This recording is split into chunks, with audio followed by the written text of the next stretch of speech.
ஜெனிக்கு வந்துட்டு வீட்டு வேலைகளை பற்றியோ குக்கிங் பற்றியோ தெரியல அப்படின்னா ஈகோ பார்க்காம செல்விக்கிட்டே அமிர்தாக்கிட்டே வந்துட்டு கேட்டு தெரிஞ்சுக்கலாம் நினைக்கிறவங்க வீடியோக்கு லைக் பண்ணி தருவீங்க. இனி வரக்கூடிய எபிசோடில் ஜெனி வந்துட்டு டீ போடுறேன்னு சொல்லிட்டு பாலை பொங்க விட்டு கேஸை லீக் பண்ணிடுறாங்க.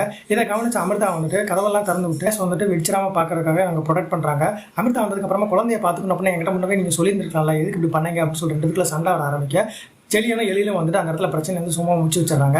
ஆனால் வந்துட்டு ஜெனி எம்மள தப்பு இல்லை அப்படின்ற மாதிரி வந்துட்டு பேசுகிறாங்க.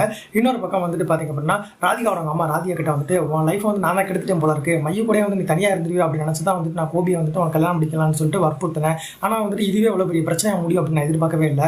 டெய்லி வந்துட்டு குடிச்சிட்டு வந்து ஒன்று அப்படி டார்ச்சர் பண்ணிட்டு இருந்தாங்க அப்படின்னா அதுக்கு எனக்கும் வந்துட்டு ஒரு கில்ட்டி ஃபீலிங்காக தான் வந்துட்டு இருக்குது, அதுக்கு நானும் அவனுக்கு தொலைஞ்சிட்டு இருக்கேன் அப்படின்ற மாதிரி வந்து சொல்லிட்டு இருக்காங்க. ராதிகா வந்து ரொம்ப வந்து மனசு வந்துட்டாங்க, நம்ம வந்து சுத்தமாக கண்டுக்க மாட்டேன்றாங்க அப்படின்னு சொல்லிட்டு நம்ம கோபி வந்துட்டு பார்த்தீங்கன்னா அவங்க ஃப்ரெண்டு கிட்ட வந்துட்டு அவங்க வீட்டில் இருக்கிறனால தான் இவ்வளோ பிரச்சனையும் ராதிகாவோட அவங்க அம்மா எப்படியாச்சும் வெளியே எடுத்துக்கணும் அப்படின்ற மாதிரி வந்து பேசிட்டு இருக்காங்க. கோபி வந்துட்டு கடையில இருந்து வீட்டுக்கு வந்ததுமே வந்துட்டு ராதிகா எங்க அப்படின்னு வந்து தேடுறாங்க, சொல்ல மாட்டேன்றாங்க. மறுபடியும் வந்துட்டு அவங்க அம்மா பற்றி வந்து பேசிட்டு இருக்கு. அவரும் டென்ஷன் ஆகி மறுபடியும் அடிக்க போயிடுறாரு. உங்களோட கருத்துக்கள் எது வந்தாலும் மறக்காம கான்வாஸ் பண்ணுங்க.